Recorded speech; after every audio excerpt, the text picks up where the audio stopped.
WHPC 90.3 WHPC reminds you that your vote is your voice, and it has the power to make our democracy stronger. Our democracy is a government of the people, for the people. Need a reason to vote? How about lots of reasons? Healthcare, education, jobs, the environment, or national security. When it comes to the issues that affect Americans, every vote counts. Vote on Tuesday, November 6th, and let your voice be heard. This is a public service announcement from the voice of Nassau Community College, 90.3 WHPC. Welcome. From Long Island to around the world. Listen everywhere you go. FM, HD, Amazon Echo, Google Home, the TuneIn Radio app, the iHeartRadio app, and nccradio.org. The voice of Nassau Community College. This is the award-winning 90.3 WHPC. WHPC HD, Garden City. On the air, everywhere.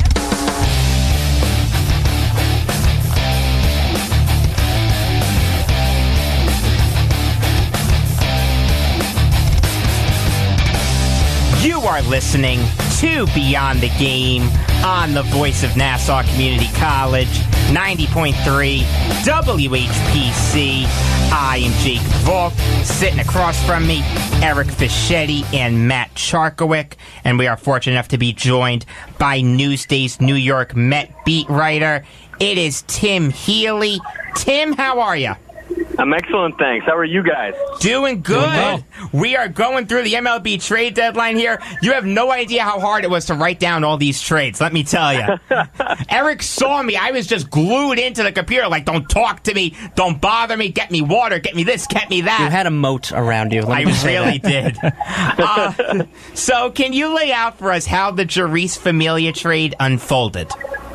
Sure. Well, as soon as the Mets were bad, as soon as their season fell apart and it became clear that they were going to be sellers, Familia was always the most likely guy to go.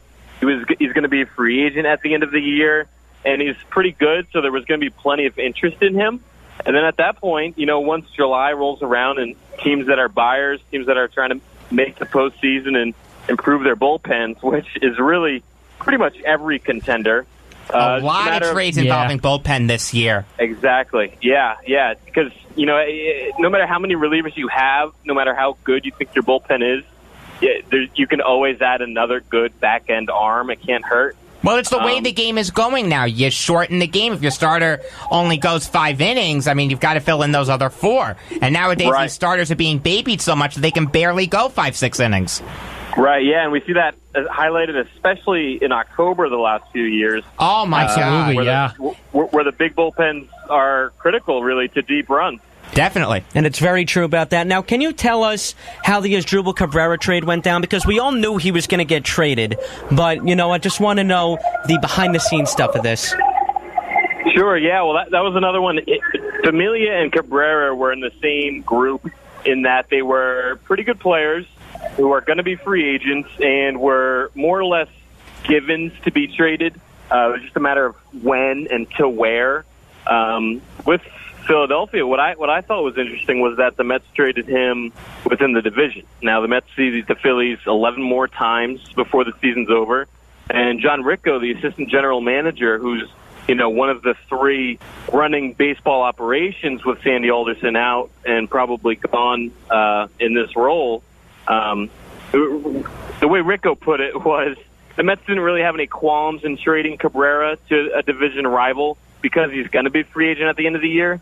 But he not only said that, but sort of put the onus back on the Phillies, who gave up a Double-A starting pitcher, Franklin Kilome. And Ricco said the Phillies are probably going to see Kilome in a Mets uniform for a lot longer than the Mets are going to see Asdrubal in a Phillies uniform. So I thought that was pretty interesting. That works. That's a good way of putting it. I like that. Yeah. I like some fire. So tell me, why didn't the Mets go further in their sell-out this year? Their sell-off this year? Well, they have a couple small pieces that could still move in August. Devin Mesoraco, Jose Bautista. Yeah. But beyond those two, it's all the players who got the most buzz were guys who are under team control for next year. So Zach Wheeler, Wilmer Flores, to a certain extent, Steven Matz and DeGrom and Syndergaard, who are frankly never going to go anywhere in season. And the Mets, what they were open to was some team blowing them away with a great offer. If not, then they were comfortable holding on to all of those players, and that's what ended up happening. Other teams weren't willing to pay the Mets price, frankly, and here they are with the same team as they had yesterday. Talking to Tim Healey, Newsday's New York Met beat writer. So this kind of plays into your point. Why do the Mets think that they can contend next year? Because there were reports coming out that they're not going to trade DeGrom, they're not going to trade Syndergaard. I've been of the mindset that DeGrom's going to be traded at the winter meetings. Are the Mets really deluding themselves into thinking that they can contend next year? That is at least their public stance. When a new GM is decided on, whether that's Rico or anybody from the outside in September, October time, there should be a little more clarity with regards to what they're going to do, how they're going to do it, things along those lines. But for now, the Mets say they plan on contending next year, which seems strange considering last year was bad, this year has been bad for them. But that idea that they can actually contend next year is built upon the idea of their 4 starting pitchers. DeGrom and Syndergaard should be as good of a 1-2 punch as there is in baseball. Syndergaard just needs to stay healthy. So infuriating. Right. Like, I'm a Yankee fan. I like watching Syndergaard pitch. Obviously, I don't want the Mets to do well, but I like watching Syndergaard pitch. I don't wish ill on him. It is so frustrating to me to see this guy who's so talented constantly get hurt. Yeah, it's been a strange season for him. Obviously, last year he had the major lat issue, but this year it's hand, foot, and mouth minor disease. Finger injury. Yeah, and then the hand, foot, and mouth disease, which was pretty random. Last week, a doctor called into this show and explained to us what hand, foot, and mouth disease was. It sounded like something out of an episode of House or ER or something. It honestly sounded like something that you would say in middle school to get out of a test. Right. Well, that's funny because a lot of times it's kids, it's young people that do get it. It's very rare in adults. Okay, but earlier in the season, there was actually discussion on who was the better hire in New York. Was it Aaron Boone or Mickey Callaway? Right now, it seems pretty lopsided. So I ask you, and it will stay that way. Yes. and I ask you, is Callaway the right manager and leader for this New York Mets team? I think he can be. Obviously, he's had some growing pains. The front office admits that, and I think if you gave Mickey Callaway some truth serum, he would probably admit the same. But it's his first time managing. I think next year we might see a different version of Callaway or different tones from Callaway because he's never done this before. I thought one thing that was interesting that he brought up probably about a month ago. He, of course, came from the Indians. He was a pitching coach for Terry Francona, who's as good an active manager as there is. But for all that he learned from Terry Francona, he never learned how to deal with the team that was struggling because the Indians were perennial contenders they were during always Callaway's good. time there. Right. So I thought that was a really interesting aspect of it. And so this year has certainly provided that experience. So for him to take into next year. I mean, I've said this before. I'll say it again. Let me get your take on it. I'm of the mindset that Callaway is a bad leader of men, but one thing that I like about him, he gets no credit for, is how he's developed this pitching staff. Because DeGrom, for how good he was under Collins, is nowhere near as good as he is now. Same thing with Wheeler, same thing with Matt, same thing with Lugo, same thing with Gesellman.